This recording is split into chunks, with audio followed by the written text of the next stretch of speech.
नमस्ते दोस्तों।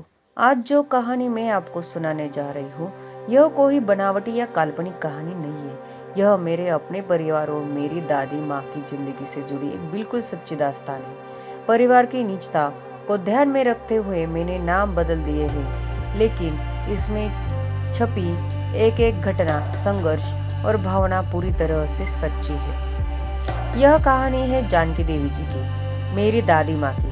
एक ऐसी स्वाभिमानी माँ जिसने एक ही फटी हुई नौवारी साड़ी में अपनी जवानी के सबसे कठिन दिन गुजार दिए, लेकिन अपने बच्चों की आबरू और उनके पेट पर कभी आंच नहीं आने दी।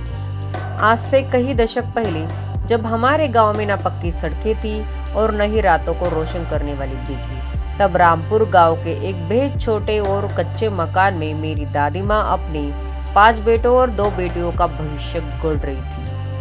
उस दौर में पूरे गांव में खूब अंधेरा रहता था।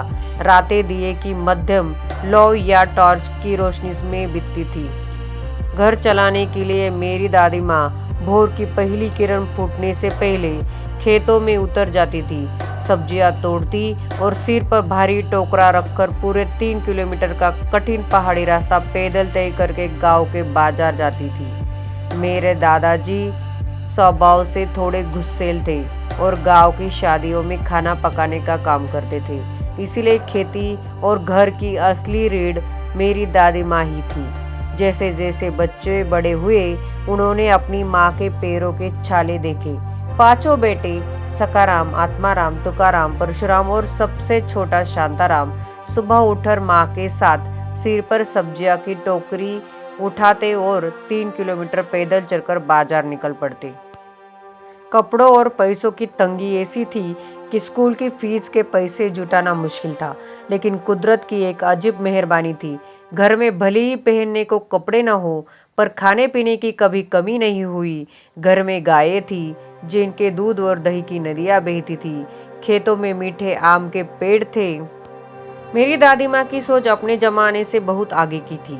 जिस जमाने में बेटियों को पढ़ाया नहीं जाता था, उन्होंने अपनी दोनों बेटियां जनाबाई और कमला को भी स्कूल भेजा।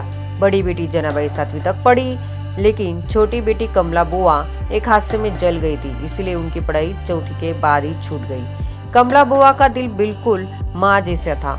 वह अपने 5 भाइयों को जैसे अपने जान से भी ज्यादा प्यार करती थी और घर के काम में माँ का हाथ बटाने में लगी थी।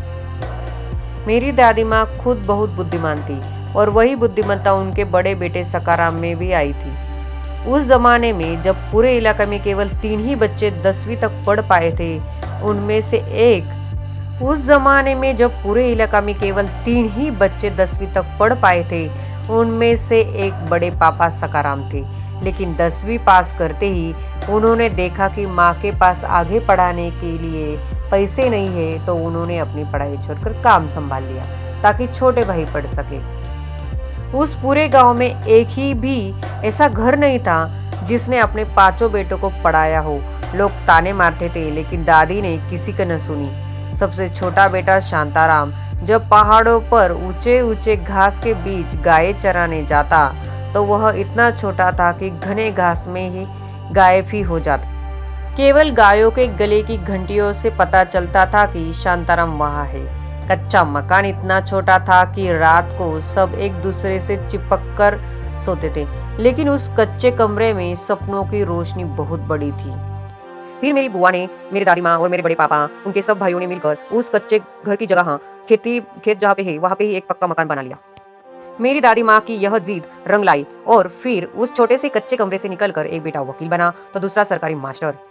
लेकिन जब 5 बेटों की शादी हो गई, घर में बहुएं आई और पूरा परिवार वटवृक्ष बन गया, तब अचानक हमारी जिंदगी में दुख का सबसे बड़ा पहाड़ कैसे टूटा और कैसे मेरी कमला बुआ और मेरी मम्मी ने मिलकर पूरे परिवार को संभाला, यह सब जानने के लिए देखिए इस कहानी का पार्ट 2, जो आप आज शाम ही इसी चैनल पर आएगा। अगर आपको मेरी दादी माँ का संघर्ष की यह सच्ची दास्तान अच्छी लगी हो तो वीडियो को लाइक करें और चैनल को सब्सक्राइब जरूर।